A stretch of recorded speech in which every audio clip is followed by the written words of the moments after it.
Bless Unleashed has finally launched on PC, but is it worth playing in 2021? I'm going to let you know what to expect in the first hour of play, and hopefully you'll be able to decide if this free-to-play game is worth even the cost of the electricity to play it. When you log into the game, your first task is to create your character. You have just 5 classes to pick from. Your typical archetypes: fighter, tank, marksman, caster, and healer. After deciding on your class, you're presented with the races to select from. As with the classes, the race selection is very limited. You're presented with the usual suspects, human and elf, and 2 unique races, the Ipin and the Varg. One's a small cutesy race, while the other is a large beastly race. Race selection has no discernible difference. You're then given the option of customizing your appearance. The options available range from ugly to kill it with fire, which left me with the hope that I never have to look in a mirror in this game. Jumping into the game, you're presented with a tutorial instance. I found that the mouse sensitivity was way too high, but I found that the settings for controls were locked at this stage and would only be accessible after the tutorial. I instead opted to change the sensitivity on my Logitech gaming mouse. The game has a strange hybrid of free targeting and target lock-on system, which makes it very similar to any other tab-to-target MMO, except it's not the most intuitive system and feels a little clunky. The combat uses an overly complicated combo system, which has to be explained in the form of an on-screen flowchart and combines these left plus right mouse button attacks with numeric key abilities. Overall, the combat feels clunky and cumbersome, but its one redeeming feature is that the evade move is at least responsive. I get it that some abilities and attacks lock you into that animation, which is common in a lot of games like this.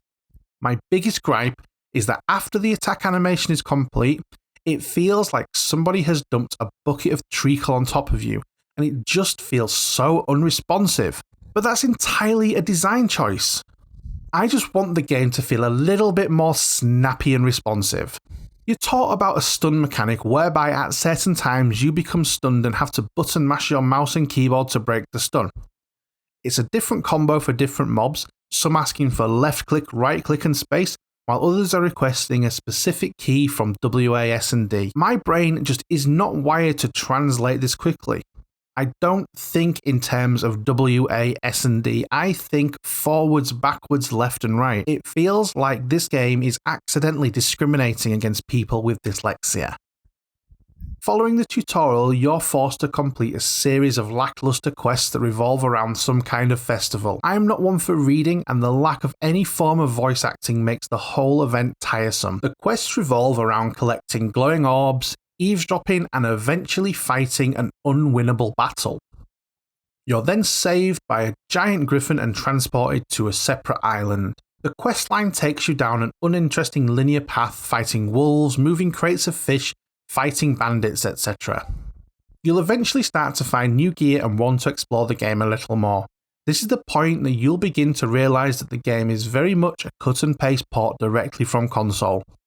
Even on console the system is terrible, but the slapdash, careless remapping of controls makes for a very confusing and unintuitive interface. There's certain things that should remain consistent through MMOs, and one of these is the inventory and character screens. Bless, however, has adopted a spreadsheet-like approach to this and orders everything in a hierarchical fashion. This almost makes sense in a console using bumpers to switch between tabs, however on PC this is unnecessary.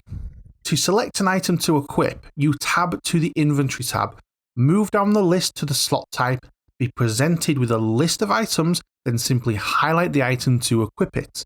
You don't even get a character screen to drag and drop your items or have the ability to organize your inventory in groups of items or in a particular layout.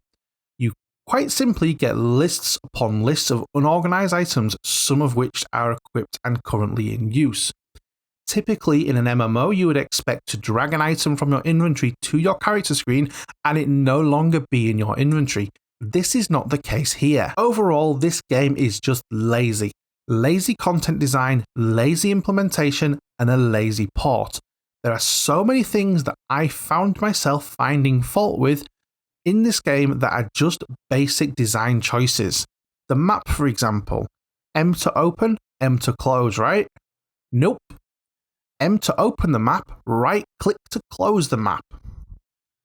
The standard console controller back button has simply been remapped to the right mouse button. Again, lazy design choice. I explored whether this game was pay to win or not, and I suppose it's fair to define what pay to win means.